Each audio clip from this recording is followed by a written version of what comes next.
Hello my friends, viewers and followers. I'm glad you tuned back in. As you can see, I'm on another hike. And beautiful into the hike in the mountains. Already a while hiking. It's not as hot today, but it's very humid and somehow sticky. So this is probably going to be the last hiking video that I'm going to have because the weather is turning and I'm not going to go hike again. And this is the last video for at least 3 weeks because I'm going on vacation in a little cottage on a lake and I won't have any Wi-Fi. So I probably film some episodes there, but I can't upload them. There's no chance. Like if I want to send a WhatsApp, I have to stand in one place like this, holding up the camera like this, trying to find some internet connection. So the Wi-Fi is really terrible. That's why I'm taking off, so just you know. And I also am going to answer after the reading today a few questions that followers had and asked me. So you have to wait until the end of the video for this. Just on a lighter note, somebody was telling me, oh, I wish you would be in a dress up the mountain with a beautiful scene in the forest. Yeah, I gotta tell you, we're truly hiking, so that means we're starting at the bottom and really walking up and hiking. And it's not that we're like somewhere here's the parking spot, we're just coming out and just filming and pretending to hike. You know, I could do that in a dress, but not a true hike. You can't do that. Yes, and some of you guys also noticed my suntan line here. Well, it's because I've been really having a tan from hiking and I'm wearing shoes and proper socks. Because you can see how those paths are here. You can film the path for a second. And just the path, how rocky it is. And I wouldn't want to walk barefoot on that, like on a long hike. It's just really not a good idea. So, oh, and some people were saying, oh, I don't like the outdoor filming. Some people loved it. Well, there's not going to be that many outdoor filming again anymore because the weather will turn and then I will have to do the indoor filming again. But as long as it's that beautiful out, I'm going to take you with me because it just fits better in my schedule where I don't need a special lighting and stuff, and I'm just taking you along. Today we're going to start with chapter 2, and we're going to read chapter 3 as well. Yeah. So let's start. And don't mind my dog, he's ripping apart that tree. So,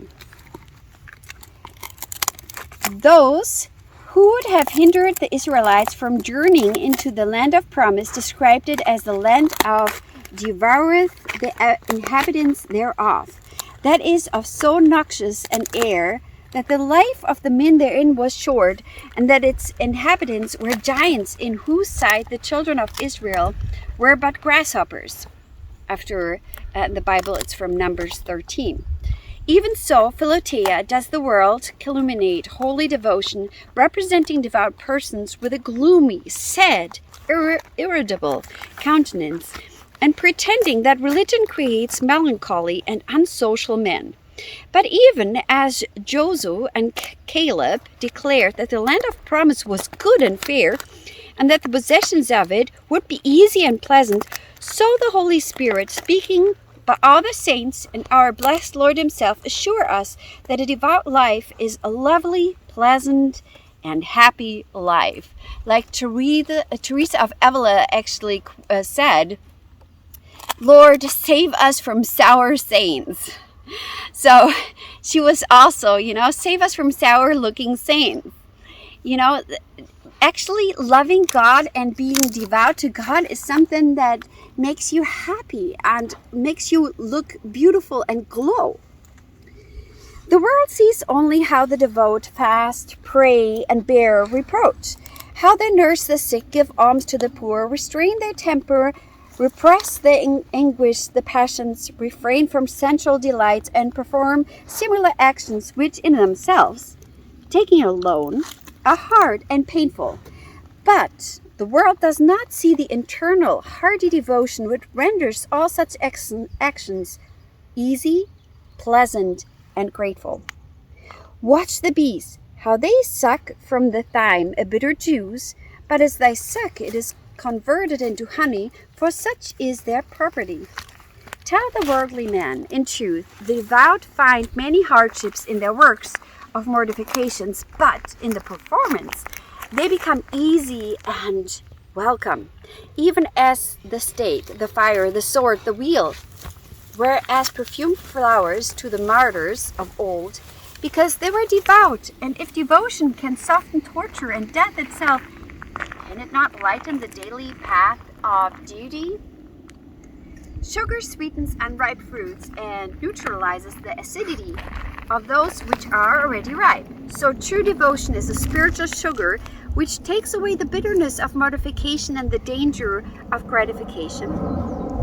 It counteracts the poor man's discontent and the rich man's self-satisfaction, the loneliness of him who that is oppressed, and the vainglory of the successful, the sadness of him that is alone, and the dissipation of him that is in society. It is as fire in winter and dew in summer. It knows how to abound and how to suffer need. It draws some good alike from honor and contempt. It accepts both joy and suffering, which an even spirit, and fills us with marvelous sweetness. Consider Jacob's ladder, which is a faithful representation of the devout life. The two sides between which we ascend and which support the steps are prayer, which brings the love of God, and the sacraments which confer it. The steps are but the various degrees of charity by which we advance from virtue to virtue, either descending in action to the aid of our neighbor, or ascending in the contemplation to a loving union with God. So I explained Jacob's ladder in the Old Testament. Jacob was in the desert and he had a vision. In the middle of the desert, he saw a ladder going up all the way to the heavens. And angels were ascending and descending that ladder, coming down and going up. So this is the ladder which is meant in the description here. Some of the reading will require you some knowledge of the Bible and Bible stories, but don't worry, I will help you. Observe further those who tread this ladder. There are men with angels' hearts, or angels with human forms. They're not young, yet they seem youthful, being full of vigor and spiritual activity. They have wings whereon to mount up to God in prayer, but they have also feet whereon to tread the path of men in all holy and loving converse. Their countenances are open and mild, for they meet all things with gentleness and meekness. The head and limbs are uncovered, inasmuch as their thoughts, their affections and deeds have no aim or motive but to please God. Their bodies are covered with light shining garments, for they, of a truth, see this world and its good things, but after a pure and holy fashion, and no more than its requisite. Such are the truly devout, believe me, dear Philothea. Devotion is the crown of sweetness, the queen of virtues, the perfection of charity. If charity is milk, devotion is the cream. If charity is a plant, devotion is the flower. If charity is a precious stone, its brilliance is devotion. If charity is a costly balsam, devotion is its fragrance, and an odor of sweetness which consoles men and makes the angels to rejoice. So as you can see, devotion is very, very, very beautiful. And devotion is something that makes you beautiful and enriches your life. It seems always like, oh, devotion will take away time, devotion will take away stuff, devotion will take away, all that is pleasurable and fun. But in truth, devotion will bring inner peace and joy and fruit that brings from the inside, and you feel content no matter what the external circumstances are. But because you see, external circumstances will never make you happy, just for maybe a short period of time. But a minute later, you're craving again the same pleasure that you could get from the outside. But it's never a constant, never staying, never being stable, because things change all the time. But to have an interior gladness, joy, and peace, that is what we should aim for. That is the lasting peace. Despite the storm that is around us, we can have peace from the inside, and joy and shine. Chapter 3. In the creation, God commanded the plants of the earth to bring forth fruit, each after its kind, and in a similar way, He commands Christians, who are the living plants of His church, to bring forth the fruits of devotion, each according to his calling and vocation, which is a different practice of devotion for the gentleman and the mechanic, for the prince and the servant, for the wife, the maiden, and the widow. And still further, the practice of devotion must be adapted to the capabilities and engagement and the duties of each individual. Devotion is for everyone. It doesn't matter if you're working, if you're at home, if you are employed, unemployed, if you're rich or poor. See, it fits into everyone's life, and it should. It would not do were the bishop to adopt the Carthusian solitude, or if the father of a family refused, like the Capuchins, which is a type of monk that are living in solitude and in prayer most of the time without talking, to save money. If the artisan spent his whole time in church, like the professed religious, or the later were to expose himself to all manner of society in his neighbor's behalf, as the bishop must do, such devotion would be inconsistent and ridiculous. Yet this kind of mistake is not unfrequently made, and the world, being either not able or not willing to distinguish between true devotion and the indiscretion of false devotees, condemns the devotion which nevertheless has no share in these inconsistencies. So you cannot live, if you are a family father and you're employed, of course you cannot do the same as a monk in a monastery would do. You cannot spend all your time in church. You have to make money. You have to be there for your family. See, true devotion is that you integrate it into your life, that it fits into your life perfectly and enriches the life that you live. It's not supposed to take away things. It's supposed to give you gain of things. And there's no better way to live. Like the monk, of course they have more time to pray, but that might not be your path. And if it's not, it's so totally okay. It's as a beautiful path as if you live in the world and have a family. No, Philothea, true devotion hinders no one, but rather it perfects everything. And whenever it is out of keeping with any person's legitimate vocation, it must be spurious. Aristotle says that the bee extracts honey from the flower without injuring them, leaving them as fresh and whole as she finds them. But true devotion does still better, for if not only hinders no duty or vocation, but on the contrary, it adorns and purifies them. Through precious stones into honey, and the natural color of each will wax more brilliant. And so every individual adorns his vocation by following it with devotion. Domestic peace is assured.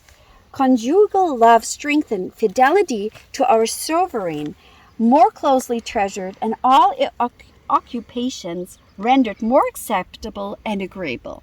So you see, devotion is going to help you. It's not going to take away anything. It's going to give you more beautiful grace. It is not merely an error, but a heresy to suppose that our devout life to necessarily banished from the soldier's camp, the merchant's shop, the prince's court, or the domestic hearth. Doubtless, that form of devotion, which is purely contemplative, monastic, and religious, will not accord with the vocations, but there are other forms of devotion suitable to perfect a secular life.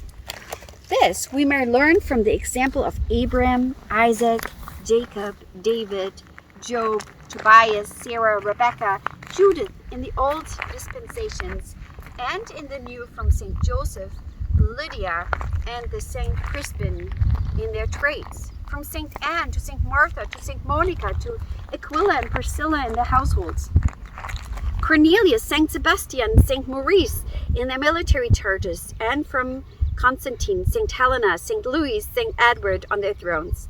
Some even have prospered better amidst the multitude which seems so ill-suited for holiness than in solitude, which appears its most likely soil. Thus, St. Gregory remarks that the Lot remained chaste while in Sodom and fell into sin after he had forsaken it. Wheresoever we may be, we may and should aim at a life of perfect devotion. So maybe you remember the book series we did on the practice of the presence of God. And there the monk described, he was a monk, yeah, he was a religious, but he was working in a busy kitchen, and he made his devotion whatever he did. He felt the presence of God wherever he went, and even in the busiest and loudest kitchen, he felt as devout and could pray as much as if he would be in a chapel all by himself. Now that is something that we still need to learn and attain, that we can do our duties of life but feel the presence of God just the same as if there's no difference of you going to church and praying or being at Mass or in a sermon or just spending time with God alone, or you're busy with your children, you're busy with your job, you're on the street, on a subway, in your car, and feeling the same presence of God, because He's everywhere, the same. It doesn't change. Like, His presence is still the same if you're alone in the chapel or if you're alone in your car. Even if you're surrounded by people, it's still the same. We just don't feel that way, but we need to practice this. And devotion is really, really beautiful, as you heard. So now, Eli caught himself up in the leash. I want to answer just a few brief questions that you gave to me. And I wrote them down.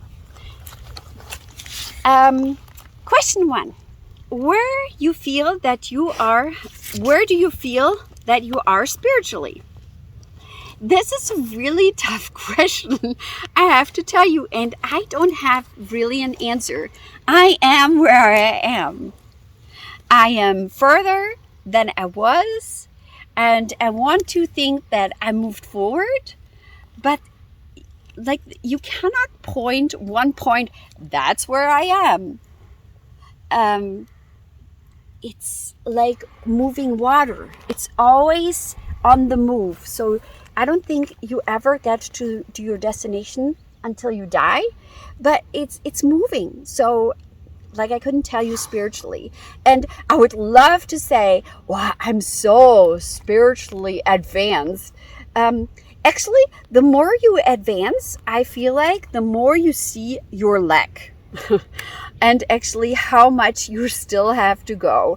It's almost like on a hike, you go on the mountain, and from the bottom you see the big mountain, and in the middle you might just see the forest, and there's nothing else than the forest, and you think, well, I must have gone up quite a bit. But then maybe your path opens up and you see, wow, this is still how far I have to go. And this is almost like when you move in your spiritual life. The further you go, the further you see that you have to still climb up. Second question. Also, how do you believe your experiences can help your viewers that has gone through some of the same issues in their lives? Well, I just think I pass on what I lived through. So all of my videos, I just bring stuff to you that I have experienced, and I have experienced quite a lot. If you want to know my journey, faith journey, I have a video on that, my faith journey. where I'm talking about how I went from not knowing anything about God to really getting into the faith, and how difficult that path was. It wasn't an easy path. So I think I can just give you nuggets and help you, because I've been through the same path, and I believe that somebody teaching you should have gone ahead of you, should have walked the path. Number 3, will you be facilitating some new feet meditation sessions? I'm glad you asked, because this book, The Introduction to the Devout Life, includes 10 meditations. So we are going to have meditations in there. Will your meditations be more driven towards stronger spiritual connection guided by your feet?